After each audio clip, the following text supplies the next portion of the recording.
안녕하세요. 책 잡히는 라디오 독감 쿠미 인사드립니다. 안녕하세요. 발가락입니다.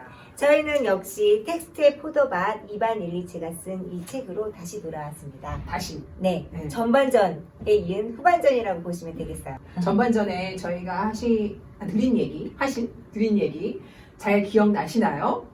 한번 기억해 보시면서 앞으로 한번 봐볼까요? 네. 무슨 얘기가 있었는지. 네, 어떻게 보면 이게 되게 겹겹에 있는 쌓여진 이야기예요. 이게 이 책이요, 그렇죠? 이 책이 출간된 거는 1993년도.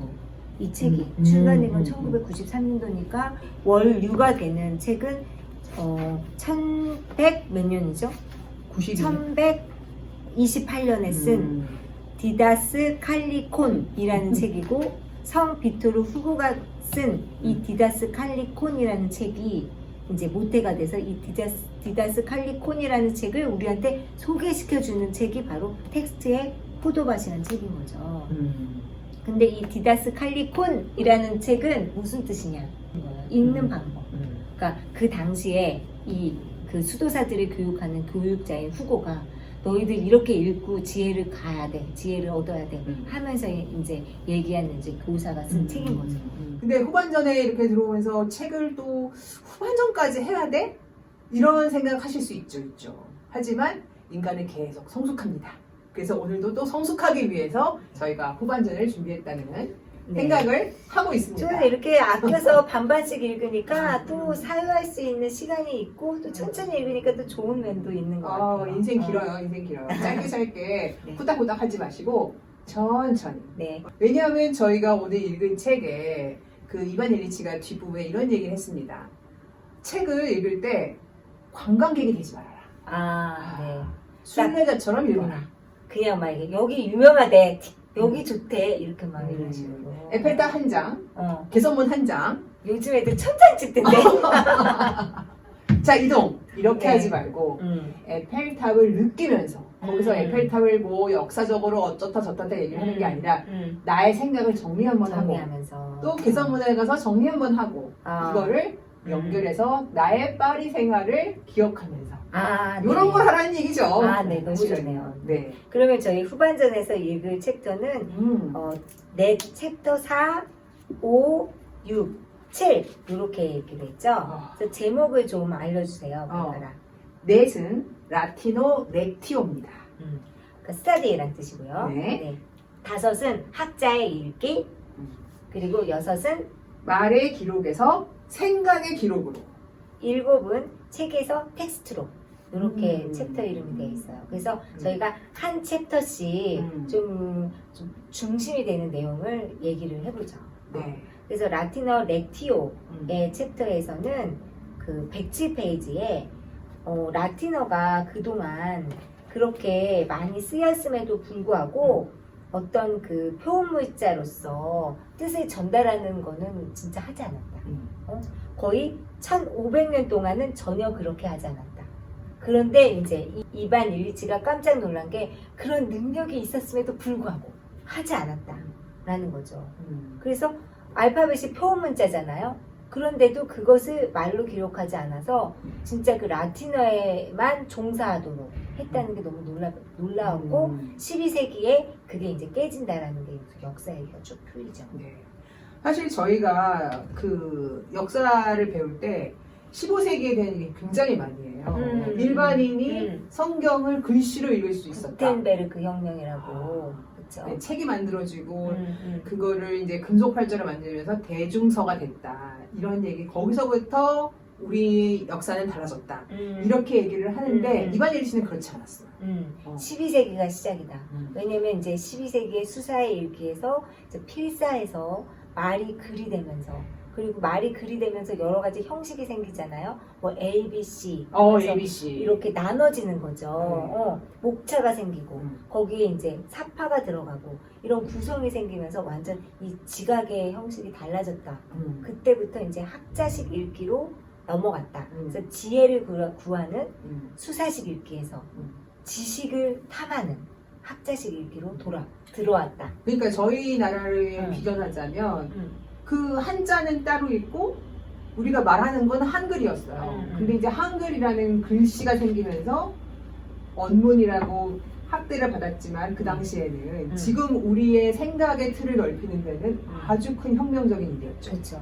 그런 거랑 똑같다고 보시면 돼요. 그래서 그 학자식 읽기의 그 혁명을 한 세 가지 방식으로 이제 읽기의 방식이 옛날에는 그냥 이렇게 막 암송하고 막 그러면서 묵상하고 이랬던 것이 이렇게 분화됐다 하면서 136페이지에 이제 읽기 세 방식을 정리를 해줬는데 136쪽에 보면 읽기에는 세 종류가 있다. 가르치는 사람의 읽기, 또 배우는 사람의 읽기, 또 혼자 책을 묵상하는 사람의 읽기다. 그렇죠. 그러니까 묵상이라는 게 들어간다는 거죠. 그렇죠.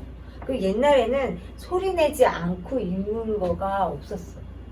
다 소리 냈어. 그러니까 우리는 당연히 글을 읽을 때 독서실 같은데 카페에서 읽는데 막 큰 소리로 읽으면 이러잖아요. 근데 옛날에는 다 낭송을 했어. 그러면 청중이 있고. 그렇죠. 그렇죠. 청중이 없는 데서 막 글을 혼자서 읽을 때라도 막 외우려고 암송을 했지. 그렇죠. 그렇죠? 그러니까 이제 그 가르치는 사람이 있고 그걸 듣고 배우는 사람이 있고 근데 묵상하는 사람이 생겼다. 네. 묵상이라는 게 책을 들지 않고 내려놨다는 거예요. 그래요. 네네.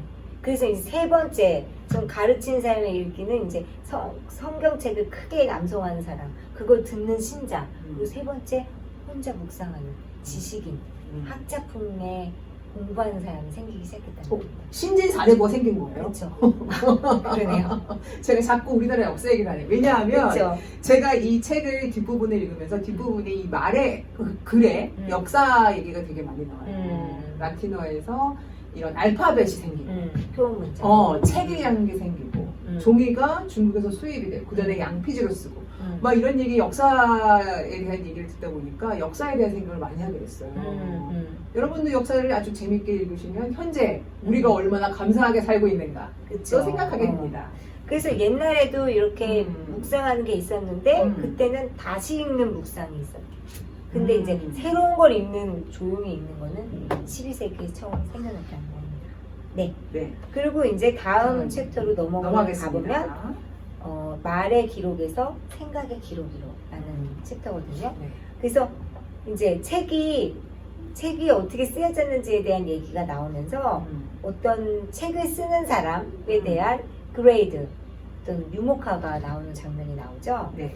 그래서 163쪽에 보면 이거를 구분을 했습니다. 이렇게 되어 있습니다. 책을 만드는 데는 4가지 길이 있다. 한 가지도 보태거나 바꾸지 않고 다른 사람의 말을 적는 사람이 있는데 그런 사람은 서기다. 서기. 다른 사람의 말을 적으면서 자신의 말이 아니라 하더라도 뭔가 보태는 사람도 있다. 이런 사람은 편집자다. 편찬자.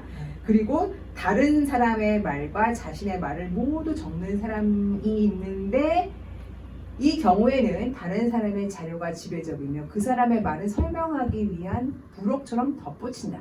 이런 사람은 주석가. 그리고 마지막 자신에게서 나오는 것과 남에게서 나오는 것을 모두 쓰되 자신의 말을 확인하고자 하는 목적으로 남의 자료를 덧붙이는 사람이 있는데 이 사람이 저자다. 그래서 저는 여기서 이반 일리체가 저자일까 아니면 주석가일까 그런 생각도 했거든요. 왜냐면 이 책은 텍스트의 포도밭은 후고라는 12세기 이제 신학자가 아예 그 수사를 가르치기 위해서 읽기에 대한 책을 쓴 거잖아요. 그거를 우리한테 소개시켜 주는 거니까 어떻게 보면은 디다스 칼리콘의 주석이나 마찬가지인 것 같아요. 그래서 저는 저자는 아니다. 내가 봤을 때 이반 일리체 이 책이 100%. 저 생각은 섞였다.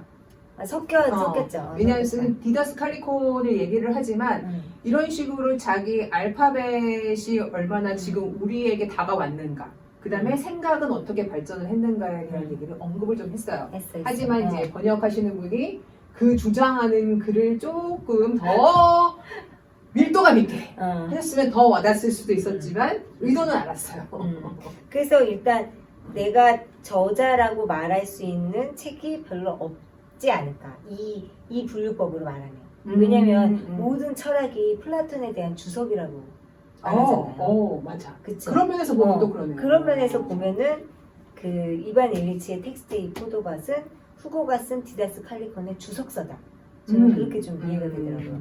그러니까 이 주가 이 책에 여러분 주 있잖아요. 뒤에 이 뒤에가 주가 거의 뭐 한 200페이지 됩니다. 그렇지. 그렇죠. 이건 주석서라고 말하는 거예요. 그러네. 네. 또 설득당했어요 저는. 예. 아니 근데 책이라는 게 모두 다 저자여야 되나? 그건 아니죠. 응. 근데 저자이고 싶어 하나 그럼? 아니 저자라는 개념도 있는 거고 그 편집자도 역할이 있잖아요. 그렇죠. 편집자도 서기의 역할도 있는 거고 모든 것이 다 있는 거지 저자만 좋다 이런 위계적인 그 분류가 아닌 것 같아요. 제가 봤을 때 우리는 막 저자가 돼야 돼 이런 논리로 가면은 그것도 못 보죠. 그들의 역할을. 그런데 그러면은 이 분류를 왜 해놨나 저는 그 생각을 했거든요. 이 서기, 뭐 편찬자, 주석가, 저자 왜 분류했을까? 학자식 읽기가 되면서 새롭게 생겨난 개념들이고요. 맞았습니다. 왜냐면 서기가 이걸 받아 적으면서 내 생각에 섞잖아. 그렇지. 그렇죠. 그러니까 서기 판본들이 막 나오는 거야. 내가 어디 가서 강독을 들었는데 이거를 필기를 했어. 근데 이제 서기가 편집자로 가고 편집자가 또 더 깊이 있는 편집을 하다 보면 또 주석가가 되고 주석가가 또 자기 생각을 완전 많이 넣으면 또 저자가 되고 하는데 이제 이런 과정들이 다 학자식 읽기에서 발달이 됐다 이거죠. 개념이 생겼어요. 개념이 생긴 거죠. 그러니까 이 개념을 이해를 하게 되면 또 저희 머릿속에 방이 여러 개 생기는 그렇죠. 기분이 느껴집니다. 앞에 얘기했던 현재도 그렇잖아요. 현재도 블로거가 어떤 글을 막 썼다. 이게 저자일까요? 아니죠. 이거는 어떻게 보면은 뭐 되게 디테일하게 그냥 그 자체를 썼으면 서기에 가깝고 거기에 뭔가 자기 거를 더 많이 덧붙였으면 주석에 가까운 거죠. 그렇게 이해하면 될 것 같아요. 네. 그래서 네. 이반 일치 선생님이 이렇게 얘기를 또 선생님, 제가 주석서라고 해서 삐지신 건 아니죠? 다른 거 저자 많이 하셨으니까 이거 그냥 주석 아니 하셔도 아까 돼요. 얘기했잖아. 저자가 나쁜 거나 뭐 그 사람을 원하거나 이런 게 그렇죠. 아니라 네. 이런 분류를 했다. 편집해야겠네요. 지금 이 말은. 자, 네. 이제 마지막으로 갑니다. 일곱 번째 마지막 챕터 책에서 텍스트로. 이게 제일 의미심장합니다. 그렇죠. 이 디다스 칼리콘에서 이제 그 페이지에 대한 영험성. 페이지는 눈의 약이다. 막부터 시작해서 페이지는 이제 신격화했단 말이죠. 근데 이 페이지 자체의 물질성이 없어지고 이 안에 있는 텍스트 그 빠져나왔어. 대상만 보는 거죠. 그러니까 예를 들어서 이 옷의 꽃에서 이게 옷의 꽃이다 했는데 그래서 이 장면이 아름답다. 이게 나한테 은혜를 준다. 이렇게 했는데 이 꽃을 뚝 따가지고 꽃이 대상한 거야. 인식하고. 표현 좋은데요? 꽃이 맞네. 그쵸? 그거에 대해서 썼어요. 네. 책에서 그러면서 텍스트로. 아까처럼 라틴어에서 알파벳도 훅 가는 거죠. 그래서 왔다. 막 일파만파 막 여러 가지 언어가 다 분파가 된 거잖아요. 알파벳으로 하는 나라가 얼마나 많아요. 그렇죠? 뭐 유럽 모든 나라가 다 알파벳을 쓰니까 영어뿐만 아니라 그렇게 분화가 됐습니다. 그래서 마지막 챕터로 왔습니다. 마지막 챕터. 핵심적인 오늘의 문장. 그래서 텍스트로 이게 이제 페이지에서 텍스트로 간 거에 가장 큰 혁명은 이게 추상화된다는 거예요. 이게 추상화될 수 있다는 거죠. 근데 추상화가 뭐냐? 너무 어렵게 해서 못 알아들어요. 여기 이 책에서 번역도 모르겠고 몰라요. 근데 우리가 생각하는 그 추상화 있잖아요. 이 꽃이 여기 붙어 있을 때랑 이게 대상이 됐을 때 이 추상이 된다. 근데 제가 그림으로 설명하면 제가 얼마 전에 그 어디서 책에서 읽었는데 그 사람들이 옛날에는 똑같이 그리는 거에 화가들이 목숨을 걸었어요. 그쵸. 그러다가 사진기가 나온 거야. 그러면 화가들이 할 일이 없어졌어요. 그랬을 때 뭐가 나왔냐면 인상파가 나왔어요. 인상파.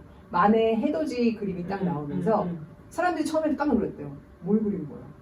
햇님이 이렇게 동그랗게 있고 거기 햇빛을 받은 집들이 막 있어야 되는 거 아니야? 눈도 안 보이고 그래서 대충 그랬다는 얘기도 있고. 어쨌든 자기의 생각, 그렇죠. 생각을 그리는 게 인상파였습니다. 네네. 그런 것처럼 여기서도 생각이 생겼어요. 생각이 생기고 그 생각이 또 뭘 생각이 또 뭐나 생각이 나요. 계속 잉태하고 자극받고 자극 주고 자극받고 자극 주고 계속 생각이 나는 텍스트화되면서 이런 시대에 살고 있다. 근데 이거를 정말 너무나 기가 막힌 문장으로 표현한 사람이 있어서 그 소개를 시켜드리고 싶다. 후고가 그랬다고 합니다. 그래서 후고가 이 아우구스티누스의 구절로부터 가장 사랑스러운 표현을 하나 끌어냈다. 모든 자연은 의미를 잉태하고 있으며 우주 만물 가운데 불임인 것은 없다. 바로 이 문장입니다. 잉태. 그래서 이 문장 속에서 어떤 것이 이제 반했냐면 후고가 이러한 은유는 완전한 성숙을 추구하고 거기에 이른다는 거죠. 그래서 결국 우리가 무엇을 받아들이고 무엇을 느낀다는 것은 하나의 의미를 잉태하는 것이다. 좀 닭살스럽지만 그런 뜻이다. 닭살스럽지 않고 좋은데요? 저는 좀 닭살스러워요. 잉태하면 뭔가 물질적으로 생각나요? 아니 너무 사극스럽고 막 이런 느낌. 사극? 네. 네. 맨날 사극에서 뭘 잉태하는 거가 하도잖아요 거기는. 이렇게 생각이 여러 가지로 갈라질 수 있습니다. 그럼요. 네. 근데 저는 오늘의 키워드 갑자기 생각나는 게 성숙이라는 단어를 쓰고 싶어요. 계속 성숙되는 우리 인간들. 그쵸. 이거를 꼬집어준 거 아닌가. 그렇습니다. 네. 그래서 발가락이 이제 이 책을 읽고 어떤 걸 느꼈는지 짧게 정리해볼까요? 저는 역사에 대한 새로운 생각을 했어요. 역사를 왜 배우는가? 그런 거에 대한 이제 화두를 많이 던지는 분들이 계신데, 특히 학생분들. 자, 왜 배우는 제가 딱 정리해드리겠습니다. 과거를 알아야 현재를 똑바로 쳐다볼 수 있어요. 네, 그래서 우리가 알파벳이 어떻게 생겼는지, 라틴어에서 어떻게 독립했는지 이런 걸 알면서 우리가 색인도 다르게 볼 수 있고 또 책도 다르게 볼 수 있고 세종대왕도 생각할 수 있고 이런 거 아니겠습니까? 원래 이랬어. 이렇게 퉁치는 게 아니라 그게 언제 생겼고 왜 생겼고 그래서 그 의미는 무엇이고 지금 이렇게 하는 의미에서 더 성숙하려면 옛날 것에서 어떤 걸 가져와야 되고 이런 것들을 이제 사유할 수 있는 게 바로 기반이 되는 게 역사이다. 네. 꾸미도 한마디 하시죠.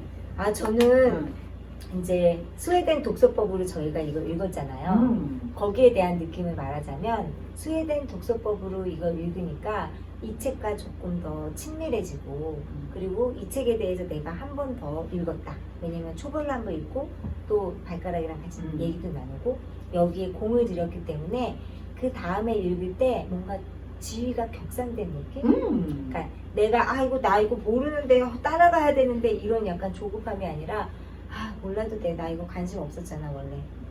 그리고 이 부분 좀 이상한데 그러면서 약간 크리틱하게 비판적으로 좀 읽게 되는 그런 마음가짐이 생긴다. 어떻게 보면 자기 효능감, 자신감 내지는 뭔가 목적의식 이렇게 얘기할 수도 있지만 그냥 뭔가 약간 가슴이 좀 풍부해지는 느낌? 그런 게 있어서 스웨덴 독서법으로 쭉 가보자. 올해는. 발가락과 함께 그런 결심을 또 하는 계기였습니다. 네, 오늘은 여기까지입니다. 모두 건강하세요. 행복하세요. 안녕.